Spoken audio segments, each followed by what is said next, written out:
ఈ కడప గడ్డ పైన ఒక సాధారణ మధ్యతరగతి రైతు కుటుంబం నుంచి వచ్చిన నాకు ఇంత గొప్ప అవకాశం ఇచ్చిన చంద్రబాబు నాయుడు గారికి, నారా లోకేష్ గారికి నా పాదాభివందనాలు తెలియజేసుకుంటూ ఈ రోజు మాదక ద్రవ్యాల వినియోగంపై ఉక్కుపాదం అనే తీర్మానాన్ని నన్ను ప్రవేశపెట్టమన్నందుకు ధన్యవాదాలు సార్.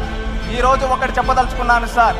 ఏంటంటే మనం ఒకప్పుడు డ్రగ్స్ అంటే, అదేవిధంగా గంజాయి అంటే ఎక్కడ వినేవాళ్ళం? సినిమాల్లో చూసేవాళ్ళం. 2019కి ముందు ఎక్కడంటే మన డ్రగ్స్ ఎక్కడంటే ఇంటర్నేషనల్ మాఫియాలు చేస్తాయంట, ఈ విధంగా ఉంటుందా అని మనం సినిమాల్లో మాత్రమే చూసేవాళ్ళం.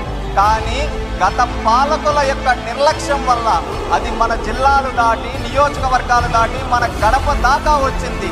ఆ విధంగా ఎంతో మంది యువత గంజాయిలకి బానిసలై వాళ్ళ జీవితాలు నాశనమయ్యాయి. ఇలాగే ఎన్నో సంఘటనలు జరుగుతుంటే ఆనాడు నారా లోకేష్ గారు యువగలం పాదయాత్ర మొదలుపెట్టినప్పుడు, యువగలం పాదయాత్రలో మనం చూస్తే చంద్రగిరి నియోజకవర్గంలో ఒక మహిళ డైరెక్ట్గా కూడా చెప్పలేక పక్కకొచ్చి, అన్నా మా ఇంటిలో ఒక ఆడబిడ్డని ఈ విధంగా పాఠశాలకు వెళ్తుంటే అక్కడ గంజాయి ఇచ్చి శారీరకంగా వాడుకుని ఈ విధంగా చేస్తున్నారంటే, ఆ రోజు ఆయన కళ్ళల్లో కన్నీళ్లు తిరిగి ఈ విధంగా రాష్ట్రంలో ఎంతో మంది బాధపడుతున్నారు, వాళ్ళందరికీ పరిష్కారం చూపించాలని ఆ రోజే చెప్పాడు. ఈ రాయలసీమ గడ్డపై డ్రగ్స్ వద్దు బ్రో, గంజా వద్దు బ్రో అని చెప్పి ఆ రోజు నుంచి ఒక ఉద్యమంలా మొదలుపెట్టి, ఆ రోజు ఎవరన్నా గంజాయికి డ్రగ్స్కి బానిసలై ఉంటే వాళ్ళ తల్లిదండ్రులు వచ్చి ఆయనతో చెప్తే అలాంటి వాళ్ళని తీసుకొని వచ్చి రీహాబిలేషన్ సెంటర్లో పెట్టి వాళ్ళని ఆదుకున్నాడు.